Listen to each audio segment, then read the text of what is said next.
Flicker of a flame in a broken mind, and shadows crawling where the truth won't shine. Blood on the ink, silence in the screams. Welcome to the edge of your darkest dreams.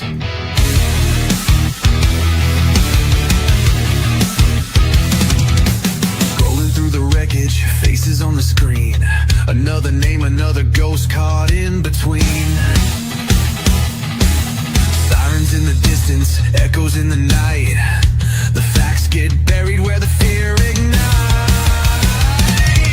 We chase the story, truth or myth.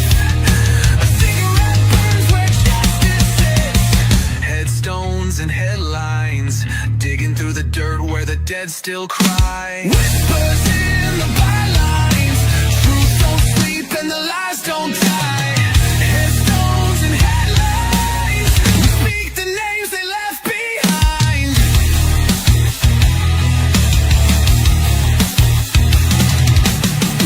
In the chains, dust in the frame, cold case heat with a soul to name. Steel in our voice, fire in the tone. We bring the buried stories home. Lights on the tape, blood on the wire. A cold world burns in a funeral fire. Headstones and headlines, digging through the dirt where the dead still cry. Whispers in the bylines, truth don't sleep and the lies don't die. Headstones and headlines, we speak the names they left behind.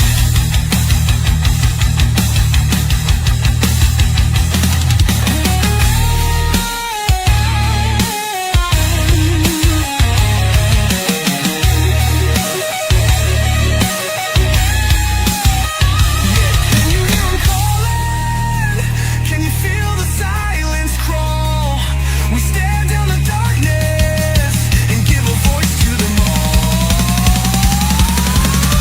Headstones and headlines, digging through the dirt where the dead still cry. Whispers in the bylines, truth don't sleep and the lies don't die. Headstones and headlines, we speak the names they left behind. What expect the truth don't sleep and the lies don't die.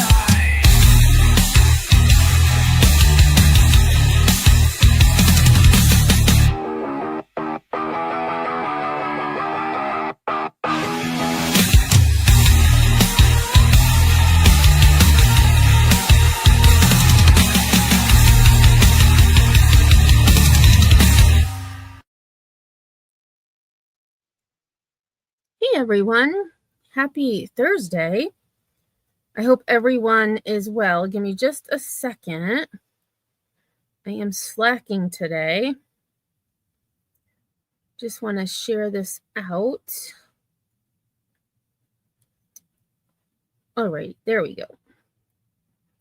So I know yesterday I had said I'm not going to go live unless something happens, and unfortunately, a whole lot is happening. I obviously can't talk about all of it because, I have my 2 hour, I try to just do 2 hours, but there's a lot going on. And I did remember after I ended the live, I believe it was Caudle who had told me about a fight on an airplane. I said I was going to play it yesterday, and then I realized when I ended, I never did. So I do have that as a part of at the end of this live stream. So overnight, there was a mass shooting in Chicago. It was an album release party at a nightclub. And at closing time, when the crowds were leaving, a car drove up, someone got out and started shooting. 4 people have died. 14 others are injured, some of them critically. And they still have not caught those involved. Oh, there's Caudle. Thanks for being here.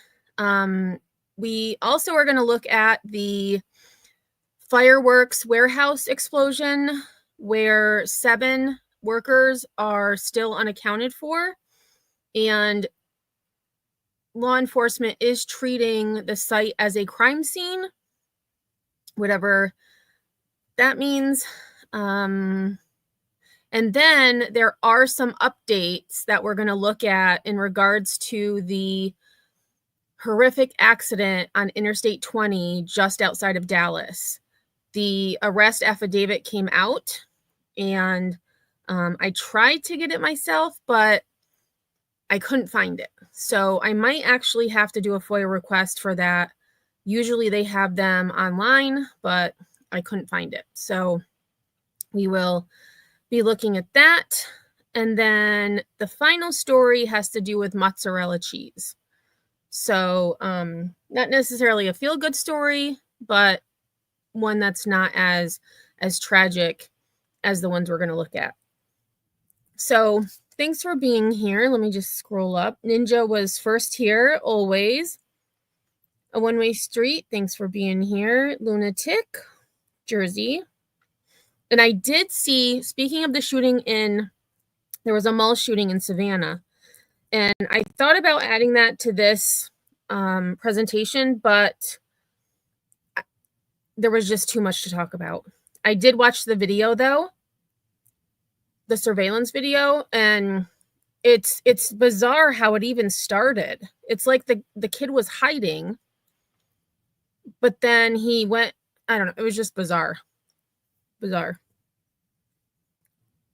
And to put all of those innocent people in danger is just so, like, selfish. Hey, Legally Blonde, thanks for being here. Cuddle, again, thanks for being here. Hey, AMAC, how you doing? Grain. Oh, good, Jersey, yes. So for those of you who may not know, I was thinking about it. I made a second channel, completely separate to this one, where I'm going to post the clips and possible reviews of the drama going on. And I meant to get the link, but if I think was Bella here?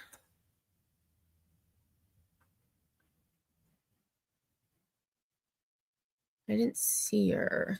But I can get you the link. Actually, let me do that right now before I forget. Because I know I will.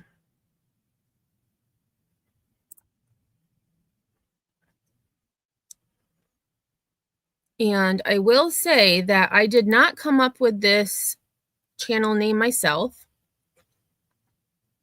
I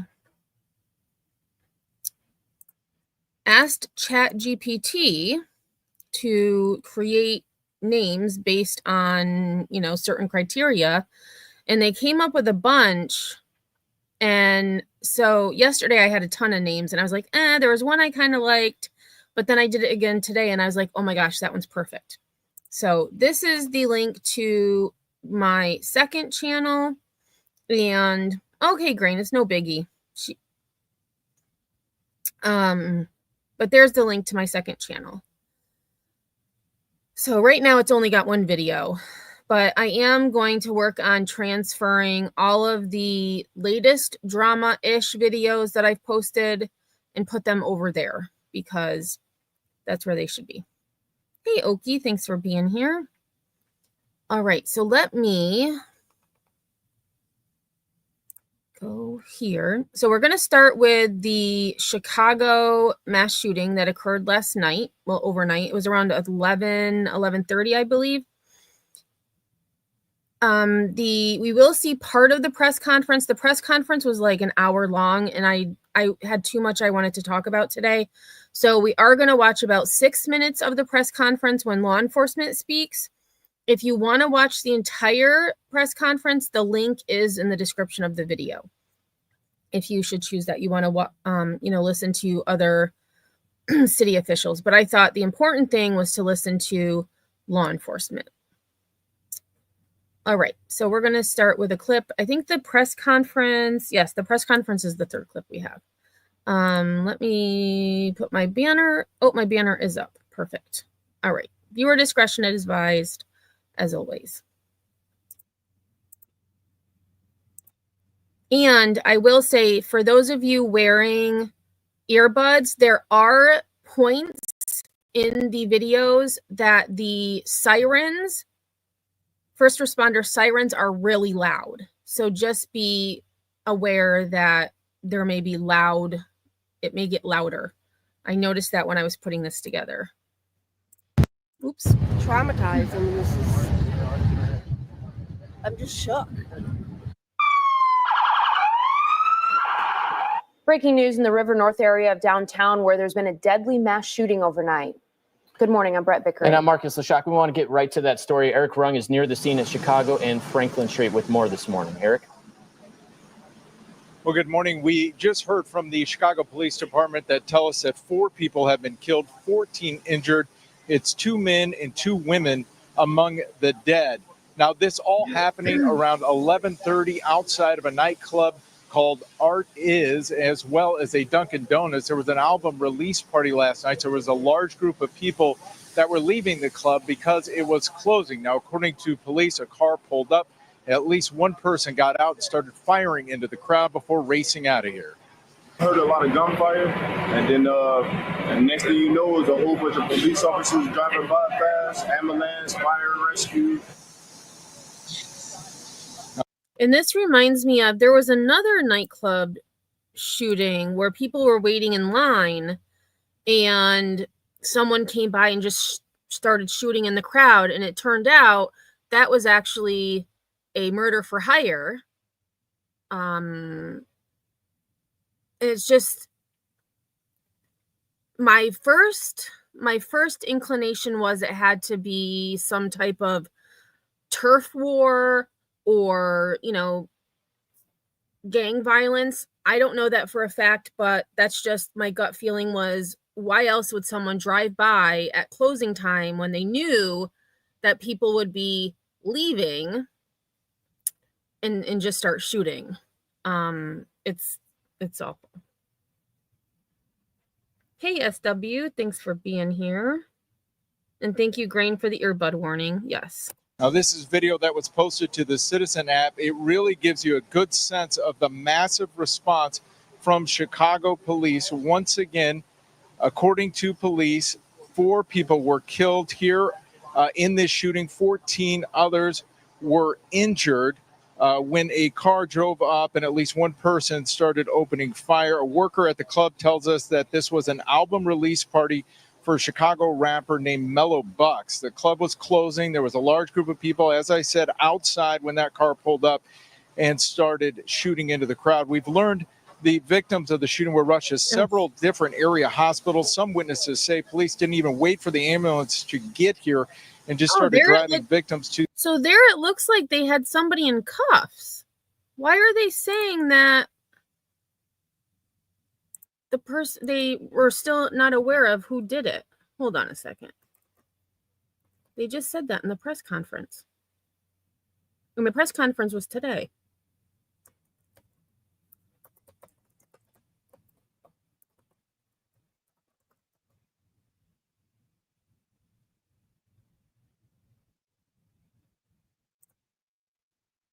Let's see.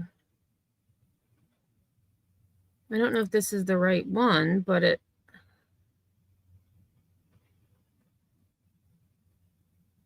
Oh no, that's a different shooting that happened in Chicago.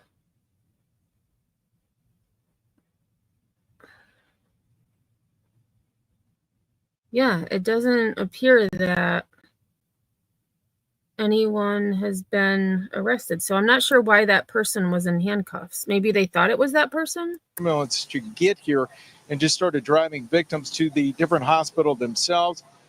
Many of those that were injured are in critical condition. I was downstairs doing dishes when I heard all this ruckus. The first face that came downstairs, when I saw that face, I called, like I literally grabbed the phone. Like I don't know what's going on, but I know faces. I know energy. Like I can tell something's up. The minute I saw that face, I grabbed the phone. I'm the first one to call 911. Now, once again, Chicago police just confirming here a short time ago that 4 people were killed, 14 others injured in this mass shooting here in River North overnight. For now, we are live in River North. I'm Eric Rung, WGN News. Eric, thanks. We're going to continue to follow the latest on this. And all of those that were killed or injured probably had nothing to do with why ever the person was shooting. Hey, Angel of Light, thanks for being here. I believe this is the one that has the really loud sirens in it.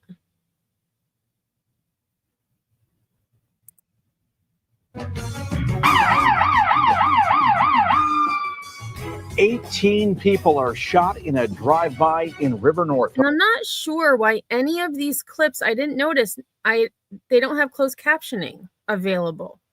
What the heck? Overnight, 4 of them died. Many of the wounded are in critical condition. Good morning. I'm Ben Bradley in for Patrick Elwood. And I'm Dina Bair. Thank you for joining us. Eric Rung has the latest on this developing story. Eric? Well, good morning. Right now, Chicago police do not have anyone in custody. This shooting happened around 11:30 last night, just as a restaurant and lounge was closing for the night. So there was a very large group of people out here on the sidewalk when the shots were fired. Cell phone video captures the moments just after the mass shooting that left 14 people injured, some critically, and 2 men and 2 women dead. One of the victims is 26-year-old Taylor Walker. 26 years old, and I believe the victims ranged in age from 21 to 31. So young kids. It was identified by family early this morning. The 3 others killed have not been identified. Absolute chaos, from people screaming to blood on the streets to people laying on the streets. The crowd outside Artist Restaurant and Lounge had gathered for an RSVP record release party for Chicago rapper Mellow Bucks. An employee at the lounge tells me they were in the process of closing and getting everyone out when police say a car pulled up and 1 or more people got out and started shooting. At around like 11:20, that's when I heard a lot of ruckus. Like it literally. This is the same. This is the same video.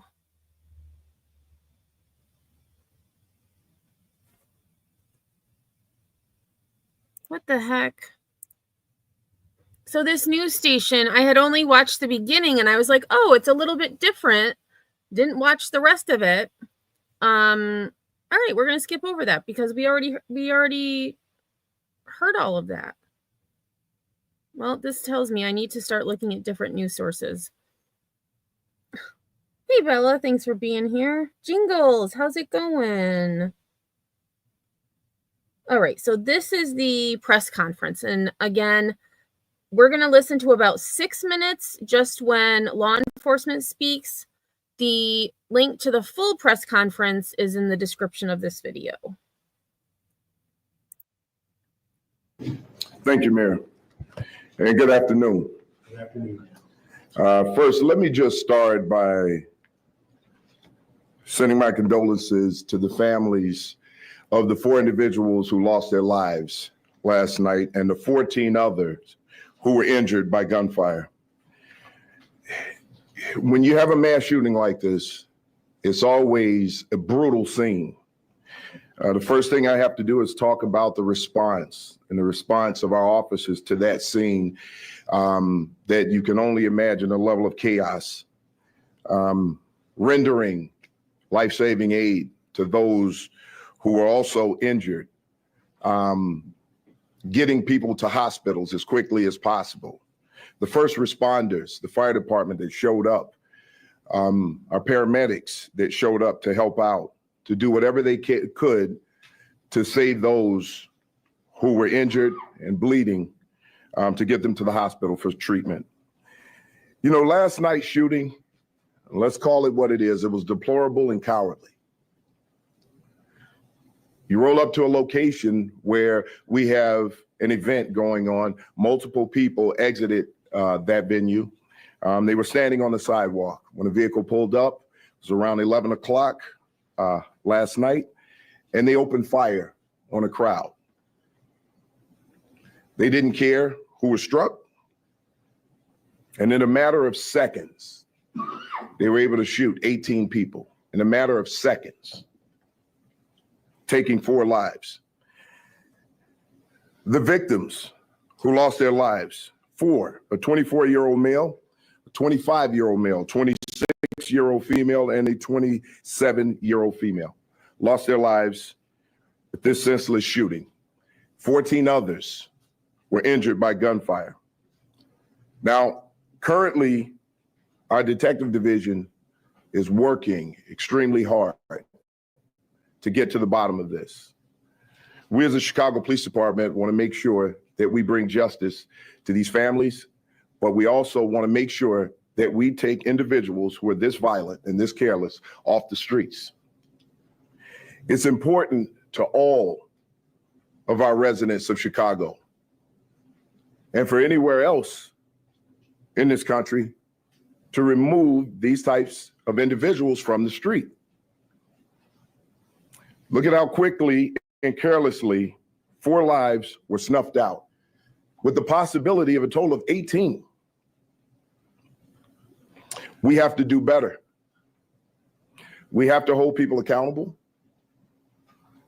And we, as a society, have to hold people accountable. Wrong is wrong, and when we see it, we need to call it. So we ask anyone who has any information about this shooting, any information about the shooters, you can submit an anonymous tip at cpdtip.com. That's cpdtip.com. It's an anonymous tip that could help our detectives get to the bottom of this. The Office of Victim Services is responding to this shooting currently. They're out talking to the survivors. They're visiting the hospitals, and Victim Services will be available for not only the victims, but the families of the victims who have been harmed by this particular act. All the services are confidential and free. Anyone in need of crisis counseling and support can contact the Office of Victim Services by phone. The number is 312-745-6340. Again, the number is 312-745-6340, or you can email victimservices@chicagopolice.org. When we talk about gun violence, and this is something that we just talked about recently, it can affect anybody at any given time, innocent bystanders, those who are targeted and those who are not. These careless acts take lives, creates trauma, fear across our city. Keep one thing in mind, this was an isolated incident at that particular location. It was a space that was rented out for this particular event. As we move forward throughout the weekend, we know it's going to be above 90-degree weather throughout the weekend. We have the NASCAR event going on the 4th of July. And we know during this weekend on the 4th of July, every single year, people gather. They get together. We have to do this responsibly. If we see things going on out there that we know has the potential to lead to violence, we need to do everything that we can to report that. Report that to the police. You've heard it before. It sounds like a cliche, but if you see something, say something. It's important. Lives can depend on that. So what I can assure you is that the Chicago Police Department will be out in full force, making sure that we're keeping the city safe and protecting lives from one end of this city to the other. We will be out there to do the work that the Chicago Police Department has been doing to protect people and to keep everyone safe. All right, so there we have it.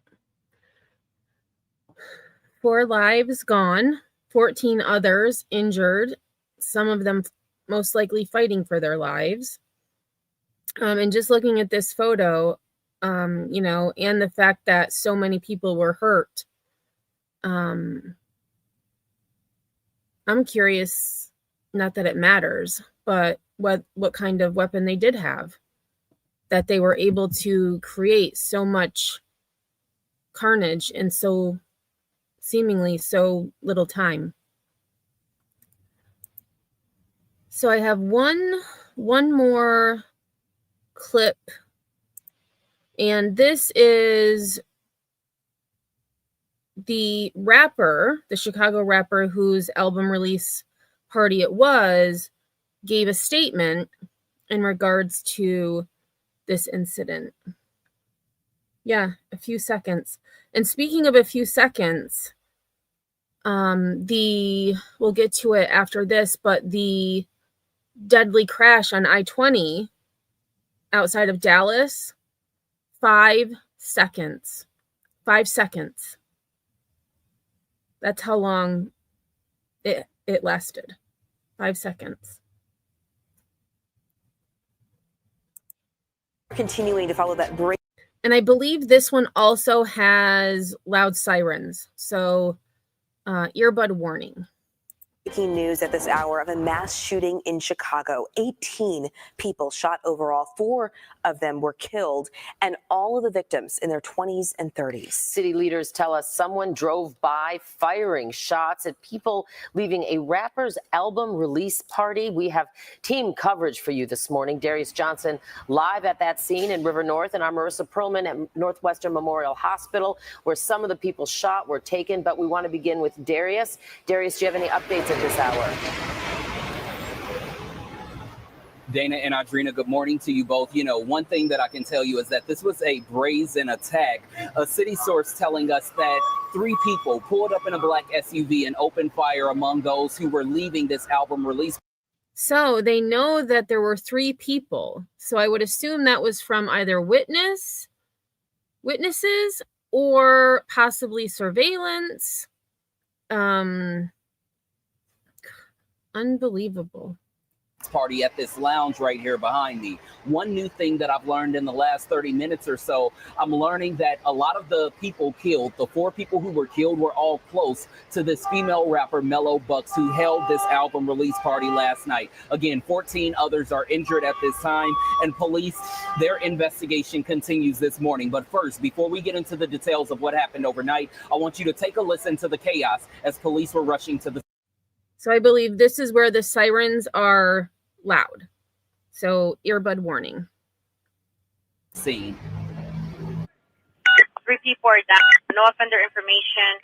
Drive by possibly from a car. Shots fired from a black car. Last seen headed eastbound. There's a large party.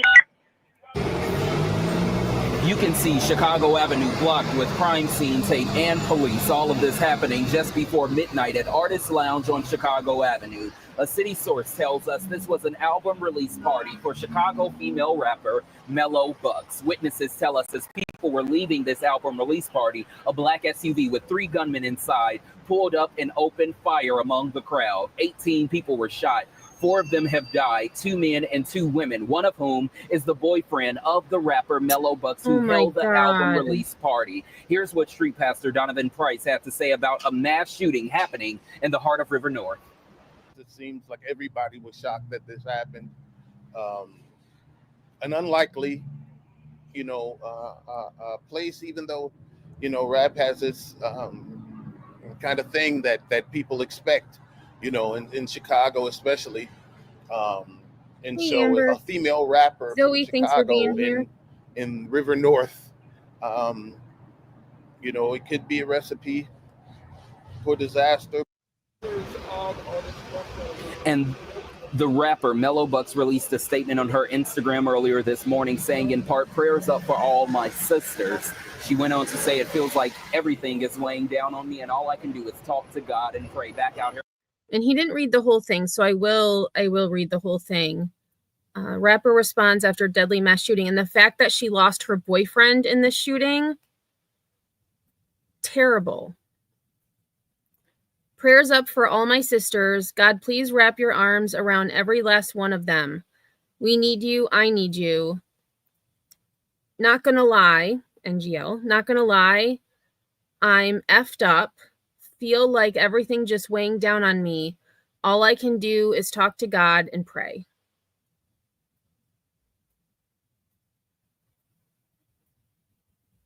Hey, Adjust, how are you? Here live this morning. No more crime scene tape. Everything has been cleaned up here outside Artist Lounge. It doesn't even appear that anything happened last night. The search is still on for the 3 shooters who were inside that vehicle, and the names of those who have been killed before kill have yet to be released at this time. Again, we are expecting a press conference later this afternoon to know more about exactly what happened and learn more about the city and police response. That's the latest from here in River North this morning. I'm Darius Johnson. Ladies, back to you in studio. All right, Darius, thank you for those updates. And now we're going to check in with Marissa Perlman. She's live at Northwestern Hospital learning more about those victims taken there. Good morning, Marissa. Good morning to both of you. You can imagine the chaotic scene that was here at Northwestern Memorial Hospital, where many of those victims were taken into the overnight hours. Family members showing up here outside of the emergency room, here to learn that their loved ones are hurt. Some of them learning their loved ones were even killed. Of those 4 killed, we now know 2 men and 2 women. Again, as we've been mentioning, the shooting happened during an album release party for Chicago rapper Mellow Bucks. On social media this morning, Mellow posting many of those who were hurt in this mass shooting were her friends, including the 2 women who were killed and the 2 men. One of the men who died, she posted she was in a relationship with. Now, some of the surviving victims are still in surgery at this point, many of them women in their 20s. It's happening again in one of Chicago's busiest neighborhoods.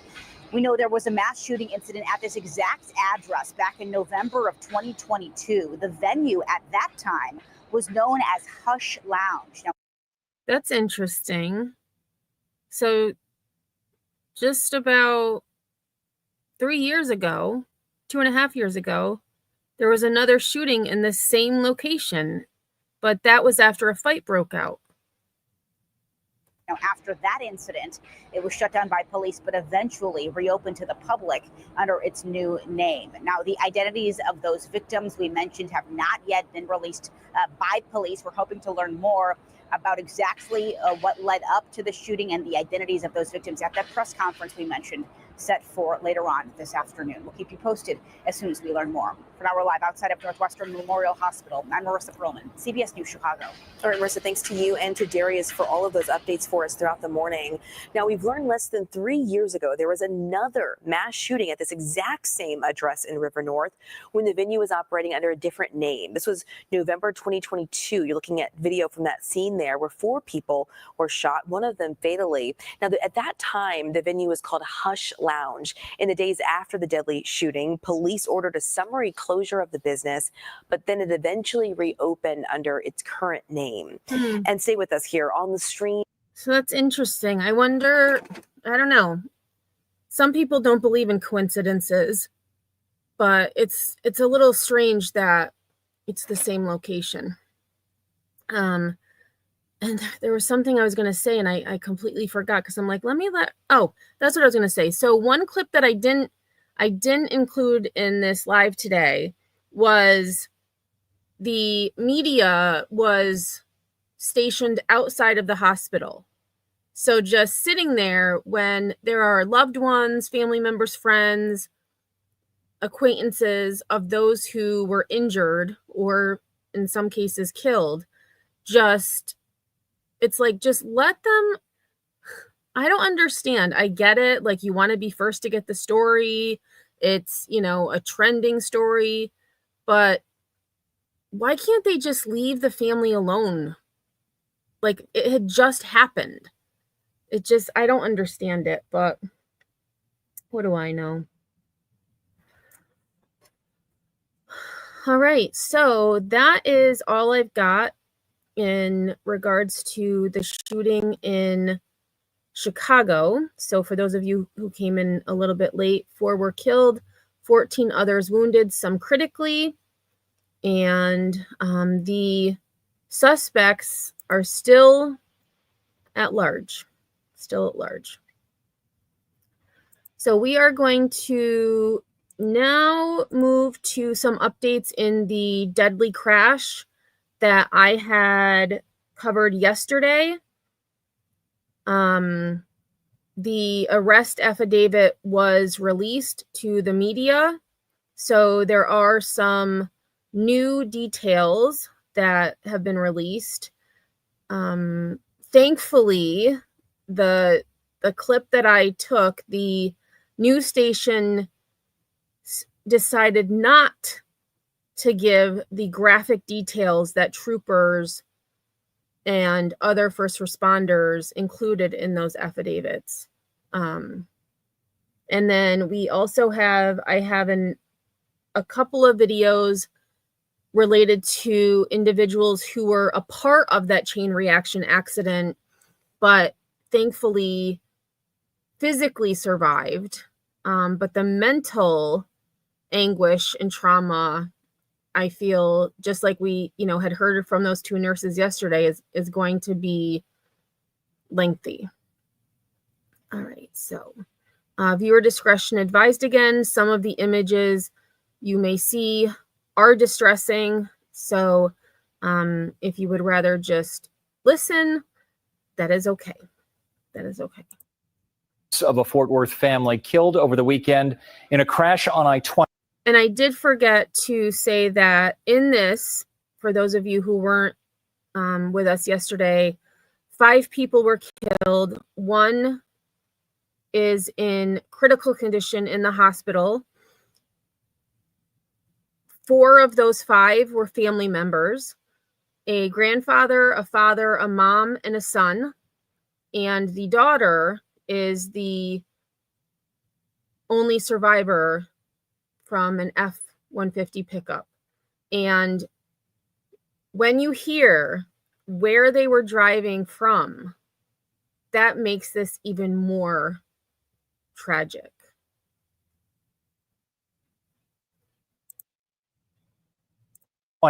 Were returning home from a funeral in East Texas. That's according to a cousin who was sharing her grief this afternoon. We also have an arrest affidavit revealing the driver of the 18-wheeler never braked before slamming into the McKellar family's truck. So they were returning home from a funeral.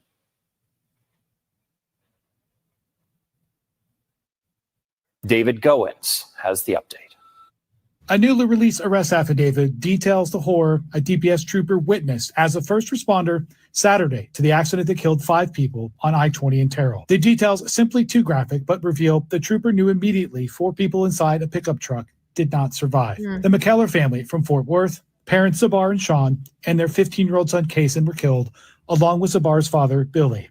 A 5th person, Nicole Gregory of Dallas, was also killed driving in another vehicle.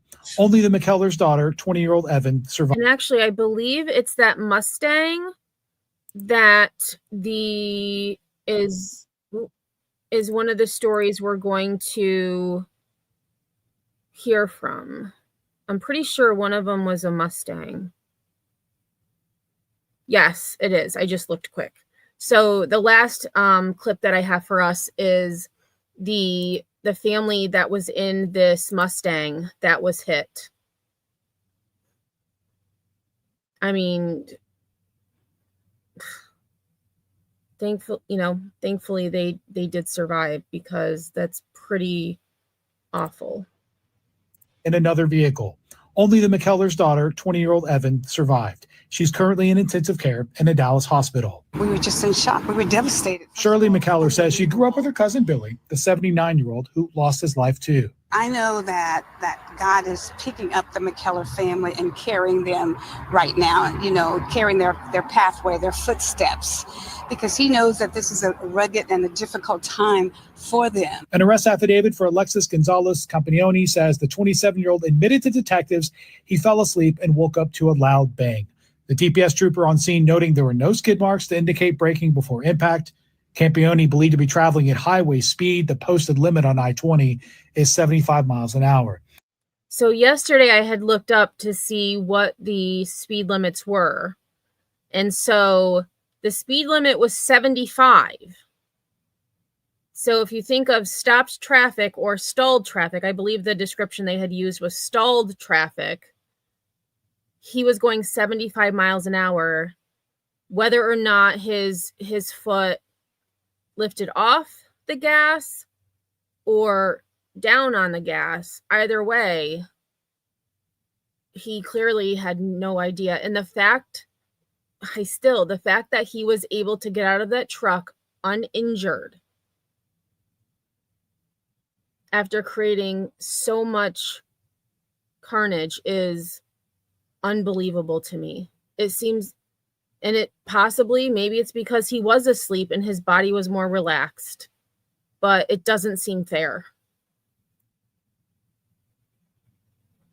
Oh no, Pookie, I hope things will get better. He's been charged with 5 counts of manslaughter and aggravated assault with a deadly weapon. The big rig company, Hope Trans LLC, has a higher out-of-service violations percentage history than other similar companies, according to U.S. Department of Transportation records. Governor Greg Abbott describing the allegations against the company and driver as outrageous, adding, "I have instructed the Texas Department of Public Safety to expand its investigation into crimes that may have occurred." A certified GoFundMe account has amassed just over $34,000 as of late Wednesday. A McKellar family representative adding, "Our family would like to express our deepest gratitude to each and every person, family, and organization that has donated. All the donations will be given to Evan and used for her expenses and care." And I did repost the link in chat. As of right now, the GoFundMe is just over $62,000, which, based on what we know, I don't think is enough at all for everything that this family is going to have to deal with. And I did look to see if there was any updates, and there aren't any updates on the GoFundMe since yesterday. David Goins, NBC5. Okay, so the next clip is here, and then we'll go to another site to watch the last one. And here he is. Look at, no, not even a scratch. It doesn't look like. Not even a scratch.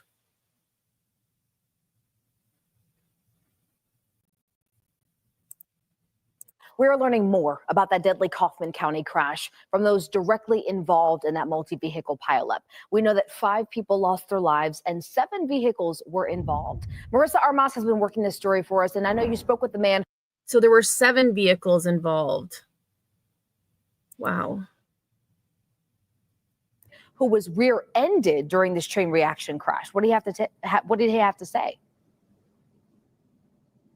Yeah, Julius Reeves tells me that in his over 30-year career, he's never seen anything like this. And while he didn't feel comfortable going on camera today, he did allow me to record our conversation. It's just such of a bad thing that has happened, and I'm still trying to process it. On the other hand, I'm trying to forget about everything as well. While on his way to the doctor today, Julius Reeves of Balch Springs described the injuries he sustained from Saturday's horrific 18-wheeler accident near Terrell. My condition, I still suffer from a broken nose, a swollen face, and 2 black eyes. Investigators say a total of 7 vehicles were involved in the crash. Authorities say 27-year-old Alexis Gonzalez Campagnoni was driving a commercial truck and believe he fell asleep behind the wheel, triggering a multi-vehicle pileup on I-20, killing 4 members of the McKellar family who were inside a Ford F-150, and Nicole Gregory, who was driving a Jeep Compass. Reeves told me he was in a semi-truck at the very front of the crash and got rear-ended by another semi. To see that guy coming behind me, no, I never saw that. Wow. Everything happened so fast. So I'm guessing because he said when he saw the guy behind him, so that to me says that he saw this guy coming. And the Ford F-150 was behind this semi. So the man talking, that's what based on what I've read. The Ford F-150 was waiting behind the semi that was hit.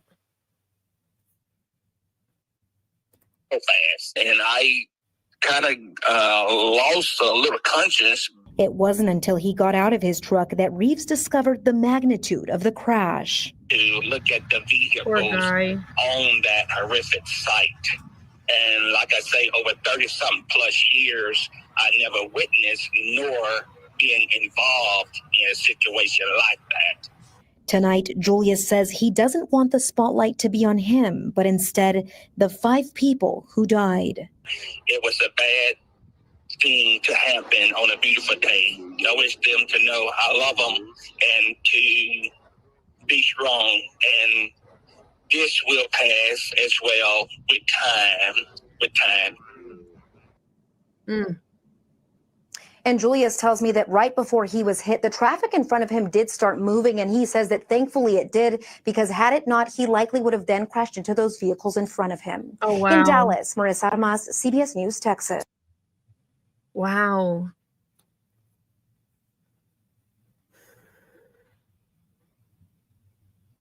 Yeah, Queen Bella. And the fact that the young girl is expected to make a full recovery is nothing short of a miracle.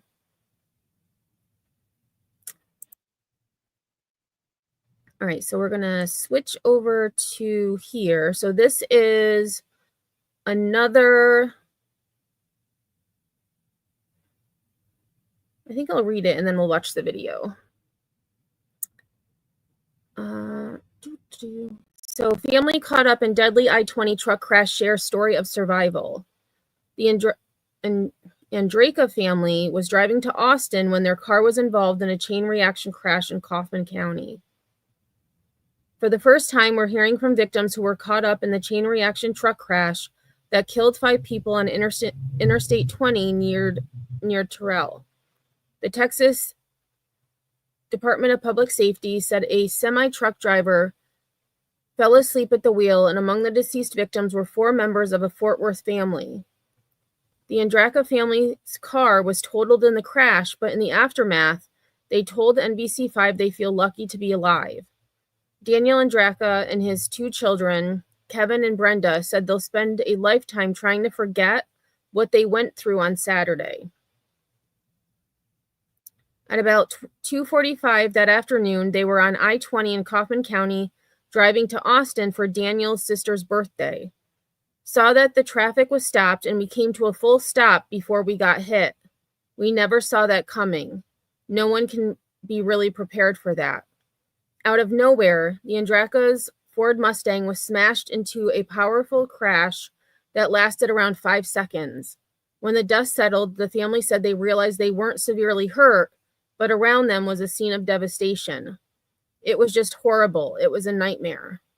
The Texas DPS said a truck driver fell asleep behind the wheel of a semi and collided with stopped traffic, killing 5 people in a chain reaction crash that piled up 7 vehicles, including the Andrakas' Mustang.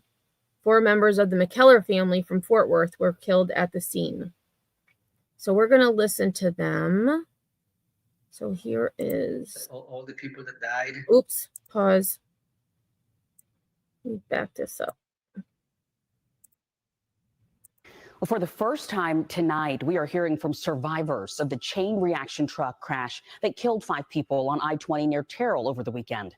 Texas DPS says that a semi driver fell asleep at the wheel, and the crash killed 4 members of a Fort Worth family. Well, another family's car was totaled in the wreck, but they say they're grateful to be alive. NBC5's Keenan Willard shares their story of survival. Daniel Andraka and his 2 children say they'll spend a lifetime trying to forget what they went through on Saturday. That afternoon, they were on I-20 in Kaufman County driving to Austin for his sister's birthday.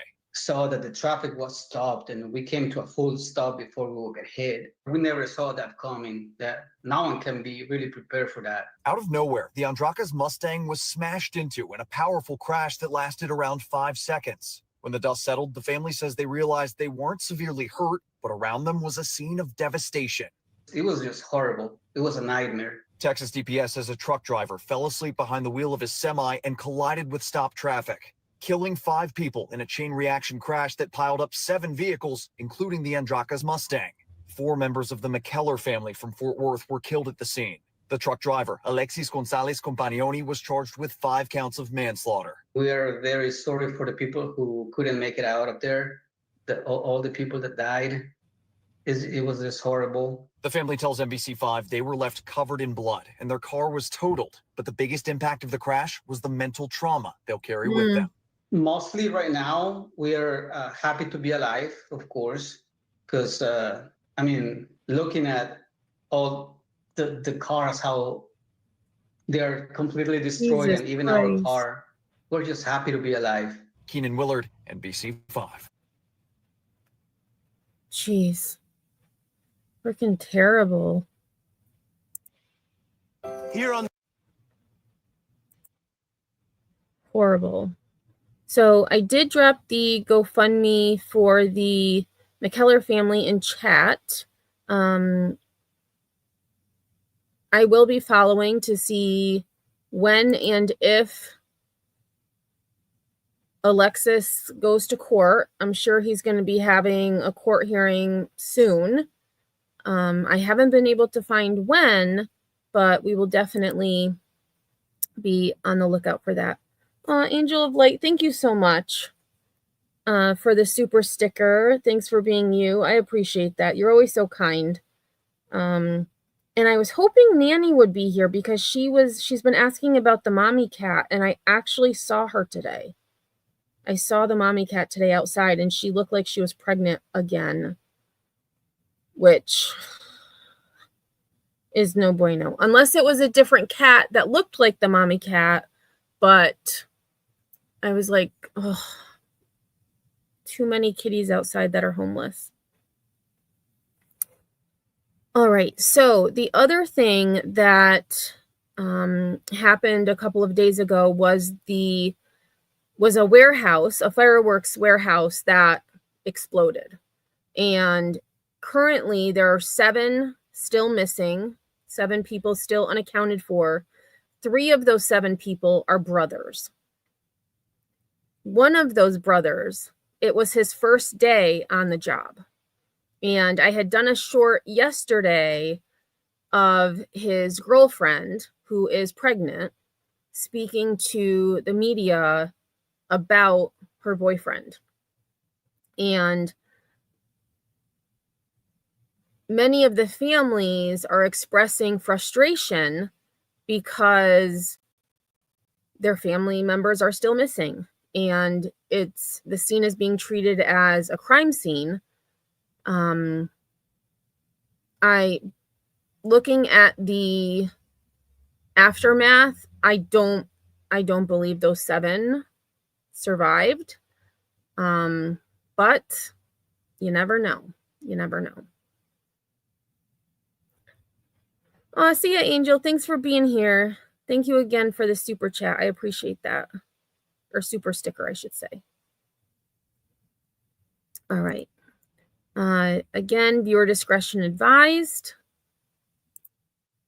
Let's get straight to new information coming to us from Yolo County, just east of Sacramento, where 7 people are unaccounted for after a warehouse that was storing fireworks went up in flames in a massive explosion yesterday. The fire sparked multiple spot fires in the area. People who live nearby were evacuated. This is what the scene looks like right now. Skyfox up above the area. You can see there is. And it looks like it's in a pretty rural area. I mean, this looks like, farm crops. But I mean, there's nothing left. A lot of devastation on the ground, a little bit of smoke still rising from the scene. Of course, that major headline that 7 people are unaccounted for is what investigators are focusing on now. We'll bring in KTV's Amanda Quintana. She's been tracking the investigation She is live in the newsroom with that late breaking info. Yes, that news just came out in the last few minutes. CAL FIRE said those 7 people are unaccounted for. First responders are trying to find them. They say this is still an active incident with a continued threat to the area. So the evacuation orders are still in place. We also learned from the scene that this is being treated as a crime scene. Firefighters were initially called to this scene for an explosion just before 6 last night in the town of Esparto. Aerial video showing these explosions is pretty unbelievable. You can see fire in that first building sparks multiple explosions in the second building. Eventually, the whole building explodes, and fireworks keep going off for hours. This caused multiple spot fires around the facility, totaling at least 80 acres. It also triggered a 1-mile evacuation zone. You can also see the aftermath, both buildings destroyed, debris thrown far from those structures in the blasts. And it makes you wonder, like, what caused it? Was it somebody doing something they shouldn't have been doing around fireworks? Was it a faulty firework that somehow ignited?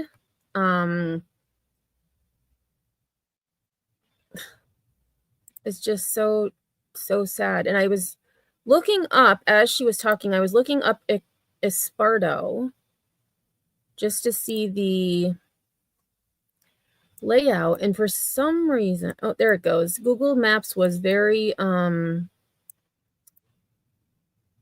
wasn't working, but I was trying to see where the factory was.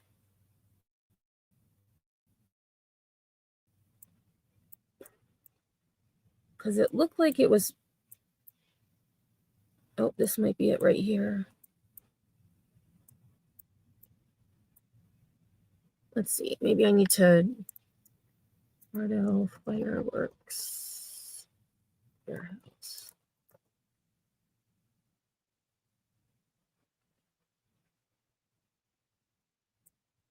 Oh, it's called, nope. All right, I'll keep looking to see if I can find it. It's oh,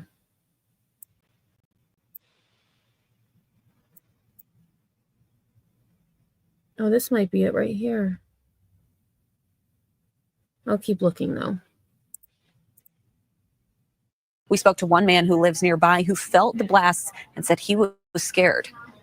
I was taking a nap about 5:30. I woke up out of a dead sleep, and I thought it was an earthquake.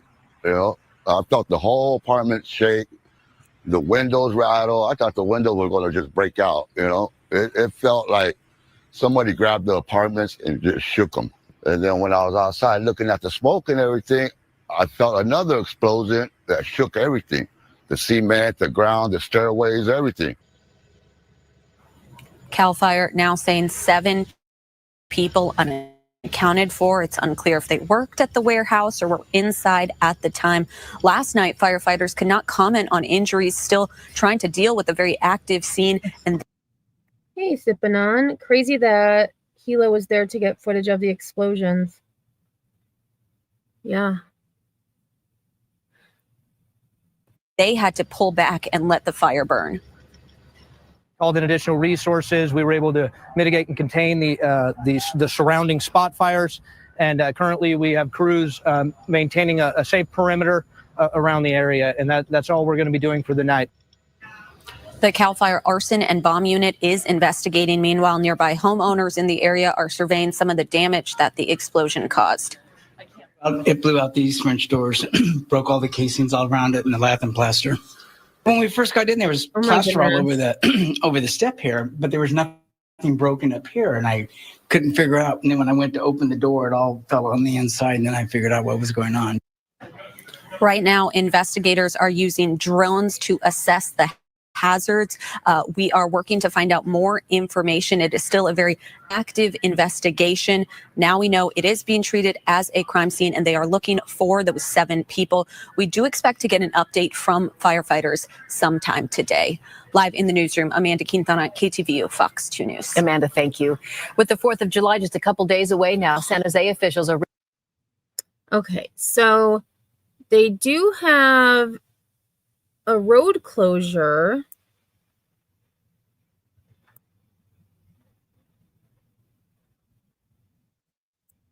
Oh, here it is right here. Maybe.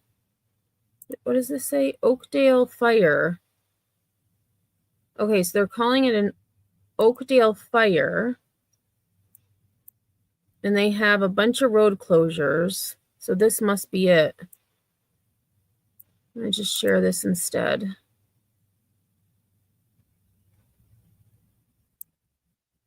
So this is, if I zoom out, let me just zoom out first. So this is Esparto. And then if I zoom in, because they have road closure here. So I'm like, well, these are just homes. But then I went down here and you can see they have the roads closed. They have a perimeter around. So this was the facility right here. Pretty big. And this actually looks like a home. Let me see. Yeah, these are actually houses that were near the plant. It's interesting. Let's see, I'm gonna click on. Oh, is it not gonna let me do Street View? Oh yeah, here we go. Let's see.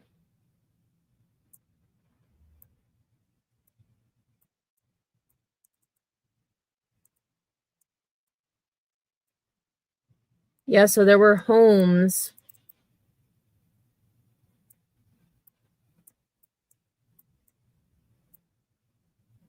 near there. I thought there was a, whoops, went too far. Oh no, I thought that was a sign. It's not a sign. I thought it was a sign that said the establishment. So, I mean, in a way, I mean, I'm glad that it wasn't closer to, you know, where the majority of the population lived, but it's still so sad. People just, you know, went to work and never came home. Hey Glow, how are you? Hope things are well. All right, so this is a clip about the families that are looking for loved ones. Begin with KCRA 3's Michelle Bandura in Esparto, where people are just waiting to get any word about their loved ones. Yeah, that's right, Lisa. You know, right now, the explosion site is being called a crime scene, and that's why authorities are keeping us here. We're about a mile away from that fireworks facility. So from this vantage point, we can't really show you any of that damage, any of that destruction from the ground or what fire crews are doing right now. Every once in a while, though, we do see some black smoke billowing up on the horizon where that warehouse is. Now, as you said, the other side of this is the missing 7 people. I've talked with some of the families who showed up here today. They are angry, confused, and want rescuers to start the search for their loved ones. The people who were stuck in the warehouse, that should have been the first piece of information that you released, not about the people who evacuated. The people who evacuated are safe. The people who evacuated are okay. The people in there are possibly dead, have no life, and guess what? Their families have yet to know any information. The families of 3 of the men missing after the fireworks warehouse explosion demand answers from fire officials. Leaders with CAL FIRE and the Esparto Fire Protection District say it's just too dangerous to send in crews to fight the fire, let alone look for the 7 missing people. I really understand your frustration, and I'm sorry that we can't give you all of the information you want. I really mean that. And I can understand that. I mean, it's a fireworks warehouse. To send people in to try to find those who may be injured or deceased, that's putting other lives in danger. But I can totally understand where the families are coming from, because why can't you go find them? We don't want to have to stand up here and not give you the information that you want. And I just wanted to give you that because I felt you deserved that. Siana Ruiz says her 18-year-old boyfriend, Jesus Meneses Ramos, and his two brothers are on the missing list. The men's parents also showed up at the CHP roadblock to find any information. They haven't heard from the men since Tuesday afternoon. Like, I keep looking down there to see if, hopefully you see somebody walking, some kind of warning. I don't know. I'm stuck right now. Esparto's fire chief says they're trying to come up with a plan on when they can get into the site. And we don't have a definitive answer. We are going to work together with our partners in the lead agency that's doing the investigation on this to determine when the site is safe to get that close to the incident. Keep your prayers for Jesus Meneses Ramos, Johnny Ramos, and Junior Menendez. Like, please, you guys, just keep prayers right now. That's all I ask. Oh my God. Yeah, you can just feel the emotions from Ruiz as rest of the rest of the other family members. Ruiz tells me that her boyfriend and one of her brothers actually started work at that fireworks warehouse just yesterday. She also tells me that they're from the Bay Area, and she says she is also expecting their child. So those two people who were injured, the fire chief told us they are not firefighters. We don't know if they were employees or other people in the area. And as for the investigation, CAL FIRE says they can't get their arson and bomb unit into the site until they know it's safe to do so. And that's when they say they can start this investigation into why this happened. Lisa Curtis. Well, we know we had quite a number of explosives there. All of them appear to have detonated at this point. But when you have that many explosives stored in a facility, you'd imagine that there were some sort of inspections that took place. What do you know about these inspections? Yeah, we asked that of the fire chief, and he said, they know the facility is here, that they have conducted safety checks at the facility, but he says he didn't have the records on him, so he didn't know the last time that they were in there to do a safety check, and didn't know if they actually passed that safety check, but that's only because he said he didn't have the records in front of him. And Curtis, I also asked, how many explosives, how many commercial fireworks are in this facility, and they're trying to get that information. They didn't know how much they're actually dealing with here. They did say, though, that it is licensed. It does have a license for the next year or so. Yeah, you would think that they would know how much is there if they've done inspections there. So, all right, Michelle Bandor, thanks for the live report and for being there all day for us here. All right, so I do have an article. I know she was pregnant and just 3 brothers, and I hadn't realized 2 of them. So her boyfriend and one of the other brothers, it was their first day. They had just started working there. So this was from 38 minutes ago. Search continues for 7 missing after huge explosion at California fireworks warehouse. And I had read that they were using drones to kind of fly over the site. And I don't remember, there was something else, but I don't remember what it had said. It was drones and maybe robots? I can't remember. Jeez. And just looking, this actually looks like those 2 homes that were there also are no longer there.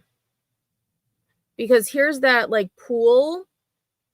Looks like a pool. And then there was a house here and a house here. It's terrible. Rescue crews were searching on Thursday for 7 people still missing days after an explosion at a fireworks warehouse in Northern California shook a tiny farming community and forced the cancellation of nearby July 4th celebrations. The barrage of fireworks that exploded Tuesday caused a massive blaze that led to other spot fires and collapsed the building in Yolo County, about 40 miles northwest of Sacramento. Family members gathered near a sheriff's checkpoint about a mile from the blast site in rural Esparto, hoping for news about their loved ones. Siana Ruiz, who was pregnant, said her boyfriend, 18-year-old Jesus Ramos, was working his first day at the warehouse when the explosion occurred. Ramos's brothers, 22-year-old Johnny Ramos and 28-year-old Junior Melendez, were also missing. I'm just praying to God that some way, somehow, they're okay. 2 people were treated for injuries. The cause of the explosion was under investigation. The warehouse was managed by devastating, that's a ironic name. The warehouse was managed by Devastating Pyrotechnics, which has more than 30 years of experience designing and producing fireworks shows in the Bay Area, according to a screenshot of its website before it was taken down. Interesting. The company, with headquarters in both San Francisco and Esparto, focuses mainly on display fireworks for big productions instead of those for retail. Our hearts and thoughts are with those we lost, their families, and everyone impacted in our community. Our focus will remain on those directly impacted by this tragedy, and we will cooperate fully with the proper authorities in their investigation. After Tuesday's blast, officials in nearby Sutter and Yuba counties issued a statement calling the company, quote, a trusted partner and a cherished part of our regional fireworks celebrations. Living near a fireworks warehouse always means a risk of fire and explosion, said fire investigator expert Richard Meyer, but it is especially dangerous when it involves fireworks for large shows. You don't want to live in the house right next door, he said, adding that such large fireworks can, quote, shoot a quarter of a mile or more, end quote. Meyer said anything from a nearby brush fire to workers using equipment that were potential ignition sources could have triggered the explosion. Fireworks being stored too closely in large quantity also could have contributed to the scale of that blast. The company's lawyer didn't immediately respond to question about whether the business was manufacturing fireworks on site or how many fireworks were stored at the facility. Authorities were working with the property's owner and monitoring the area using drones to find the missing people as small explosions continued late Wednesday, said the California Department of Forestry and Fire Protection. The fire was held at nearly 80 acres after scorching surrounding agricultural fields. This type of incident is very rare, as facilities like this are required not only follow our stringent California pyrotechnic requirements, but also federal explosive storage requirements. Nisa Gutierrez told the Sacramento CBS affiliate KOVR-TV that the blast was so strong it blew open the doors of her home, damaging the door frames. She and her daughter were in their yard and were nearly knocked over as their pony and goats scattered. Poor little beanies.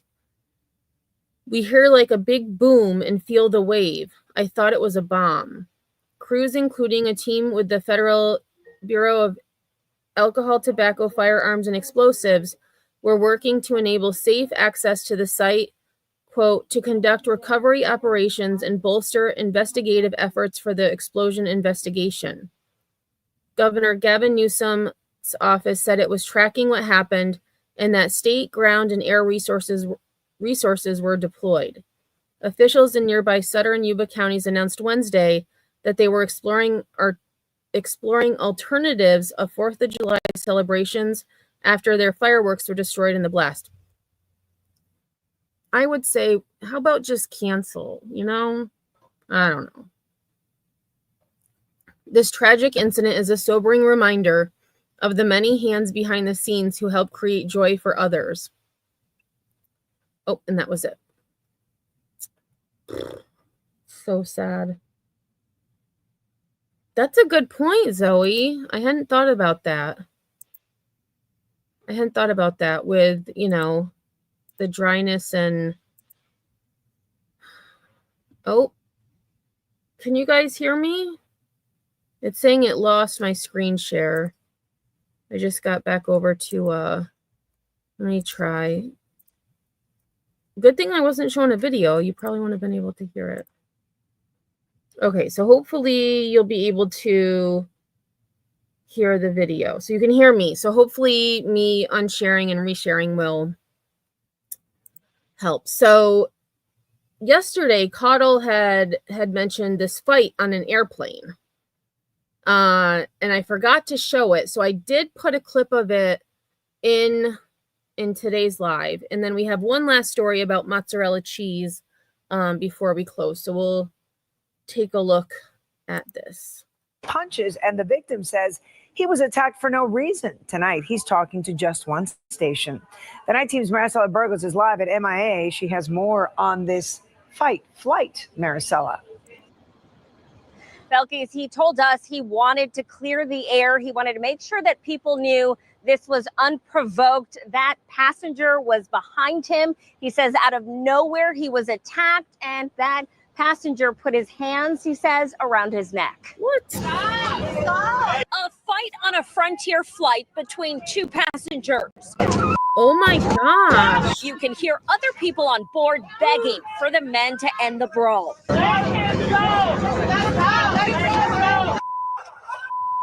One of those guys in the cell phone video is Keanu Evans, who shakes his head watching it back.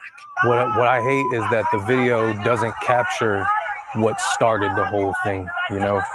It only captures me defending myself. Right. And when I was watching it, it appeared that the man in the white shirt was the aggressor. But as he's saying, it was him defending himself by the guy behind him who allegedly put his hands around his neck. Yeah, WTH is right. He says what you don't see on this cell phone video is what happened beforehand that caused him to react. He was doing some like dark laugh, like, ha, ha, ha, ha, ha. And he was saying things like, you puny mortal man, if you challenge me, it will result in your death. Keanu says he left his seat to use. What? It sounds like the guy was having give me 1 second.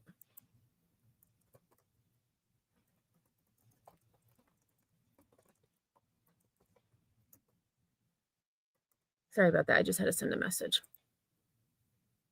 Like, you puny mortal man, if you challenge me, it will bring you death.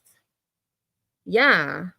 Demons on a plane. That's a good the restroom and made sure to tell the flight attendants what was going on. They told him to push the button for assistance if it continued, which Keanu says it did. And he kept threatening me with like death. That's what made me get up and press the button above me. And I just turned around and I looked at him and I responded to him. A lot was going on, and immediately he just got up and he puts his forehead on my forehead like he was challenging me. You know, he's looking at me very angrily, and we're looking eye to eye, forehead to forehead, and then he just grabs me by the throat and just starts choking me. What the hell? At that moment, it was, you know, fight or flight responses kick in. I'm in a tight, confined space on an aircraft, and all I can do is just defend myself. That other passenger is Sean Whoa. Sharma, who is now charged with battery.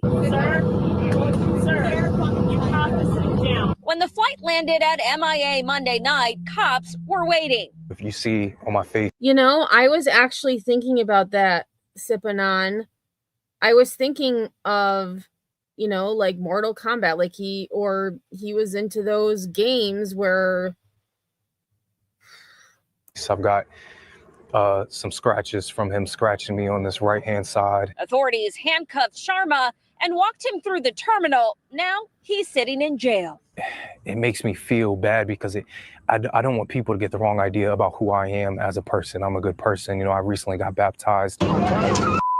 The biggest drawback for me, what I wish that I could have done better, was just not go back to my seat and been more adamant. Like, hey, keep me away from this guy. And we checked, Sharma is still locked up on that battery. Well, it appears that the man stopped talking. Charge. Live at MIA, Maricela Burgos, 7 News 19. Oh my goodness. Yeah, and I mean, like he said, like if the guy puts his hands around your throat and you have to defend yourself, and then he was just the guy that instigated it, he got what he had coming. I don't know, weird. Hey Apple, how's it going? You would think so. You'd think that there'd be cameras or some kind of recording, but I mean, maybe there is, and this was just someone's cell phone video. So, but I mean, at least the guy had also let, you know, the flight attendants know, like, hey, this guy keeps being weird. He's saying weird things. You know, and they just said, you know, if it happens again, hit your button. And then they clearly did. Clearly did.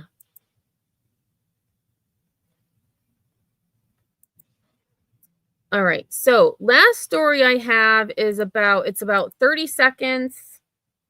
There was a mozzarella mishap,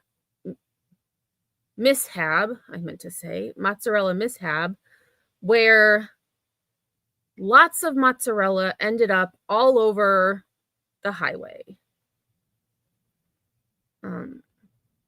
So there was a crash and the mozzarella ended up all over the highway. And welcome back. It's time to take 10 here in your Wednesday morning. And we begin with breaking news out of Center County. A portion of I-80 eastbound is shut down due to an ongoing incident. Take a look at these photos that we got from the Snowshoe Fire Company. These found and what a waste of mozzarella. Like, mozzarella is my favorite next to Munster cheese, but all of that just wasted. Lanes are closed at the Kylertown exit due to an ongoing incident around mile marker 145. According to, and I hadn't realized when I first saw this, I was like, okay, it's just, you know, like it's kind of contained. Oh no, it's all like, it just, I'm guessing because it's the highway, he probably had to hit the brakes and all the mozzarella just fell out.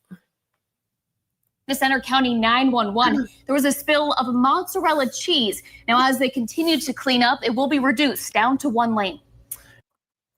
Okay, and I just want to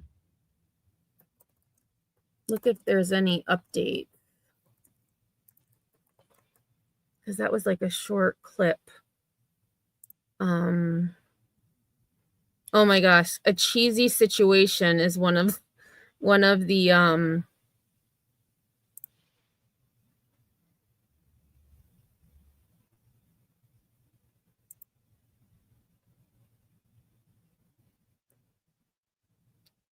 all right, so it says hundreds of boxes of mozzarella. Oh, let me share the thing. Hundreds of boxes of mozzarella cheese shut down a section. Oh, come on. Shut down a section of I-80 East in Center County after a vehicle crash on Wednesday. Around 5 a.m., a truck sideswiped a tractor trailer carrying mozzarella cheese, causing its entire load to spill on the eastbound lanes of I-80 between exits 133 and 147, Kylertown and Snowshoe. Snowshoe Fire Department Chief Bo Martin said his crews cleaned the cheese off the roadway by 7 a.m., but there was still a lane restriction because PennDOT was finalizing cleanup. There were no injuries or fuel leaks in the crash. The cheese is headed to a landfill because it was unrefrigerated for hours. It is considered unsalvageable. You know, they could bring it to landfill, but like, at least put it out where like animals could eat it. Because just because it's not good for humans, it doesn't mean animals won't eat it. So there we have it. There we have it. A truck sideswiped the tractor trailer and the whole thing ripped open. I mean, the whole, like, I don't know if I can make this bigger, but it looks like the whole floor. Yeah, like the whole floor of the tractor trailer was ripped off. Like, here's where the floor would be. Like, the whole thing was just completely ripped off. So that, like, it couldn't have been made that well that the whole thing is gone. Craziness. Crazy. Let me see what those other pictures were that they had. I think it just shows like all the mozzarella on the highway. Oh my. Let me open this one. look at these pictures up close, and then we'll call it a day. Look at all the wrecked mozzarella. So where is the truck that had the mozzarella? Must be right here. I would think. What? Like, what? What? That's insane. And then they had the picture of this one. We'll look up close. No, I don't want to save it. I want to open it in a new tab. Thank you. And then there's the other view of the cheese. So sad. So sad. Yeah, that is true. Seagulls at the landfill will be eating mozzarella. Yeah. I mean, at least it's biodegradable. The actual container is just a metal shed on truck. Oh, chassis. Is it chassis? Chassis? I've never seen that word. Chassis? You know those people are mad having to clean up cheese on the highway. I mean, it could be worse, right? I mean, at least it was only cheese that was injured. There weren't any, lives lost or injuries other than, a lot of businesses are probably going to be, losing what they needed. 3-second rule is legally enforceable. Yeah. We have the 5-second rule, but I know fresh mozzarella is so good. Mozzarella with tomatoes and a little bit of Italian dressing. So good. Yeah, it is insane. I know a lot of mozzarella. Cotto says, I had spicy mozzarella sticks from BK today. They weren't that good. The one thing I have tried, I've only tried the mozzarella sticks once at Burger King, and the cheese never stays in them. Like, I always get cheese sticks with no cheese in them. So I don't get it from them anymore. All right, y'all. Bobby Flay has a goat cheese cauliflower gratin recipe I want to make. That actually sounds really good. Well, that's unfortunate. I know. Oh, I'm still sharing the mozzarella. The actual container. Oh, I read that one. Chassis, like Brassy. Thank you. Chassis. Hopefully this doesn't cause a mozzarella shortage. Okay, the chassis is the base steel frame of a truck. So then it just has like the wooden, I guess, like wooden slabs. Hey, Sinner, how's it going? All right, I'm at the end. Don't forget the basil. That's right. Don't forget the basil. All right, y'all. Well, it was good having you, especially because I hadn't planned on going live. There are a couple of other stories that I'm looking to cover, but I'm going to try to take tomorrow off. Having the kittens, they're a lot of work. But today I let them run. They're getting more tired. So I'm not sure if it's because maybe they didn't get to run as much at the foster they were at before me. But the first day I got them, they were like banshees, just constant, like up and down the room and everywhere. I had the torties all escaped today, though. They figured out how to, well, they can jump, obviously, but they realized, hey, there's a whole big house outside of the room we're supposed to stay in. Thankfully, they're easy to catch. So, but they're doing good. They're just really busy, and it's a lot. I forgot how much work kittens are. So thanks everybody for being here. I do appreciate it. Let me just check messages quick.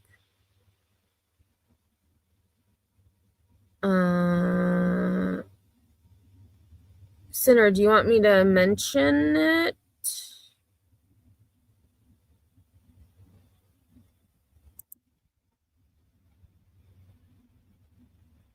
Give me un momento. Yeah, escape key kitties. And it's funny because they'll well, actually one of the black ones jumped out today too, but then he jumped right back in because I told them, I said, you guys don't want to go out there. There's big kitties out there and they might be mean to you. They'll definitely hiss at you. I don't think they would ever be mean to them, but you know, they might, you know, show that, just hiss really loud. And the one, they're just everywhere. One of them, like, she loves swinging on the crate door. So she'll be like hanging onto the crate door. So when I open it, she like swings out on the door with it. And it's the funniest thing ever. Funniest thing ever. Oh, you removed the tracker center? Damn it, Ellie. Why did you have to tell him that there was a tracker on the phone I bought for him? Or no, I didn't buy the phone. I was paying his phone bill. So here's the thing. I was just thinking about this right quick. How the hell would I be able to get a tracker on a phone I didn't buy? If I was only paying the phone bill, how would I get a tracker on someone's phone where I don't even know where they are? Like, that was the most ridiculous story. And then the fact that B is like, yeah, I heard that. Are you kidding me? I mean, the day before I had said, Ellie cannot be this dumb. She obviously is that dumb. That I now have a tracker on Sinner's phone because his family isn't paying his bill anymore. So I'm paying for it. So I put a tracker on his phone. Because I was telling him where to go in San Francisco. All I had to do was ask. I tell you exactly right. Right? That's it. Your service will be shut off. Green says, did you put it on a moving bus? Well, maybe. I mean, I don't know. But that's the thing. I mean, I don't necessarily know exactly where Sinner is, but he usually tells me, like, the general vicinity.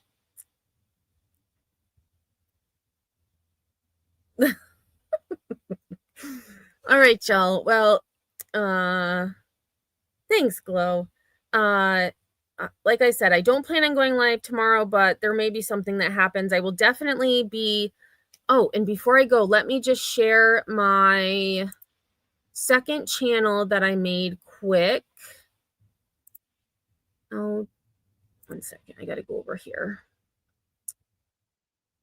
All of the drama things, because I just feel like I have so much stuff on my phone that I would rather just clip the stuff, transform it, and post it on a channel so I don't have to clog up my phone and computer with all of the receipts, so to speak, because it's a lot and it's just, you know. Right. So if you want to sub to my other channel, please do so. You can't take two of me?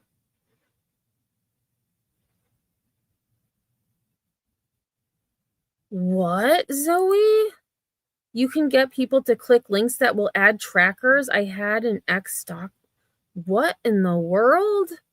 That is scary. That is awful. Awful, awful. Right, Amber, that's what I'm saying. Like, clearly, you know, she said it was, you know, sources at the Hive. Well, clearly, like, all of these people need to listen with their ears and not their freaking eyes. Like, Sinner was giving the cross street so I could look it up. But, you know, that wouldn't be a good story. But, and it just makes you look like an idiot. Like, come on. And also, Kathy P., you also need to listen with your ears. I listened to a little bit of her live yesterday, and she was saying things that never came out of my mouth. So another reason why I want to build up another channel, so I can start reviewing these people. Oh, Grain, you shouldn't have said anything. Grain, telling my secrets. All right, y'all, have a great night. And if I don't see you on these YouTube streets, I will see you on the flip side.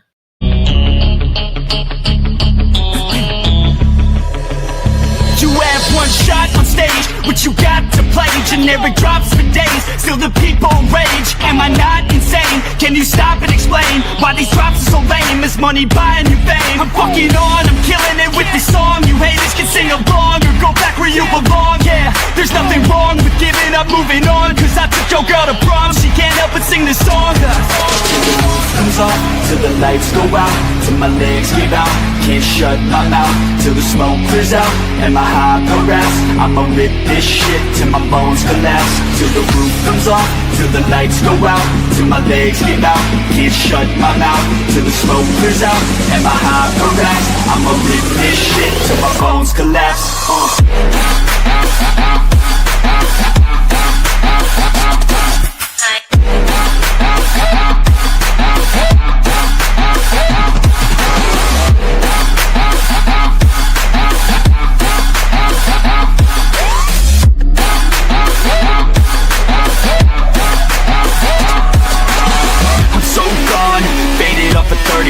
She's so on like a light switch, flirting back. There's nothing wrong with the way that she's working that. I just want that body bad, come on baby, bring it back. I'm so gone, faded off a 30 rack. She's so on like a light switch, flirting back. There's nothing wrong with the way that she's working that. I just want that body bad, come on baby, bring it back.